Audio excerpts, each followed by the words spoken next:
I'm Greg Grugan, and welcome to What's Your Point, where our panelists call it like they see it. Let's greet them. Starting us off, Bob Price, Associate Editor of Breitbart, Texas. Next up, former Houston City Council member Sue Lovell. Batting cleanup, actually that's the third spot, public safety advocate April Aguirre. And closing us out, education and justice proponent Paul Castro. Let's begin. What we really are is people with common sense, and I think that's why we won with the numbers that we won by. Won the White House, recaptured the Senate, and now, as of today, recaptured the House. Thank you very much, Congressman. They said the most consequential election, I love that word, it's a beautiful word, most consequential election in the last 129 years. Wow. The president-elect taking a hard-earned victory lap on the stage in Mar-a-Lago during a week when he, in rapid-fire succession, released the proposed roster of Team Trump. Cabinet choices marked by pre-existing loyalty and, in the case of several, a lack of convention. For instance, his choice for Attorney General firebrand former Congressman Matt Gaetz. I say former because the Florida Republican resigned his post almost instantaneously upon being named, heading off release of a long-awaited and potentially incriminating Ethics Committee report involving allegations of sex trafficking and drug abuse.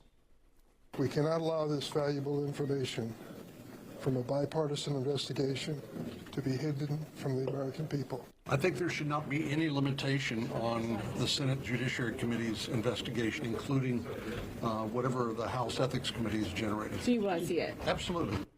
And then there's the furor over the former president's pick to lead the Department of Health and Human Services. I'll just say RFK is a crank and a conspiracist who should be nowhere near HHS. Panel, I'll just say these are the kind of selections, Gaetz and Kennedy, that will keep us on this program in business. So with that, what's your point? I'm going to start with you, Bob Price. Well, I think the president is rolling out these cabinet appointments in very rapid order. He's way farther ahead at this point than he was during his first term, but he's got a lot of experience now. In his first term, he admitted that he had to rely way too much on Washington insiders for advice as to who to put into these positions. Now he knows the field, he knows what's out there, and I think he's making some great choices.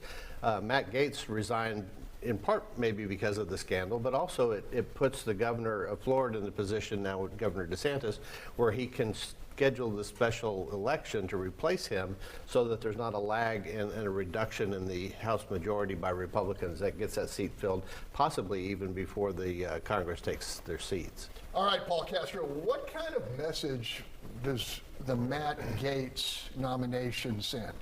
Well, if you look at it from a traditional standpoint, it seems kind of nutty for him to select him. But on the other side, I think what the president-elect is doing is he's calling the question as to whether the Senate's going to check him on this. So the Senate has the opportunity, the responsibility for advice and consent.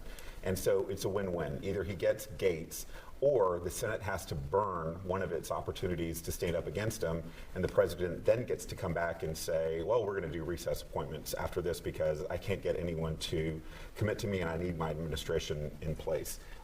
He's going to win on this. Yeah, I've heard the suggestion, Bob, that, oh, I can't have Gaetz, I'll take Ken Paxton.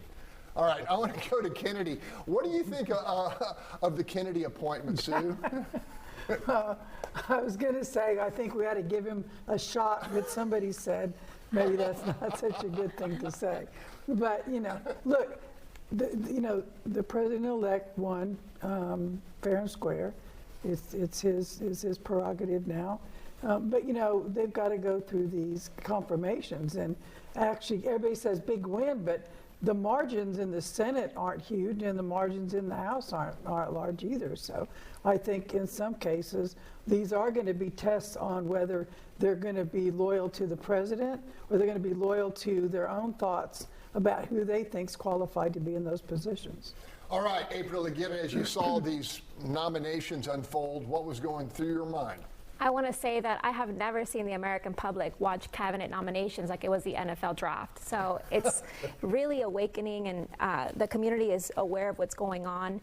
I really like Robert Kennedy. I really do. There's a lot of things about him that may be controversial, but I have never heard a politician say, I want higher food standards for America. I want to mirror what Europe already does, which they have hundreds of food ingredients that are banned, and we can consume them. Did you know you cannot take American bread to Europe because it's not allowed? It's considered poison. So I'm excited for him. All right, Bob, I want to ask you about the tone here, because the former and future president seems to be,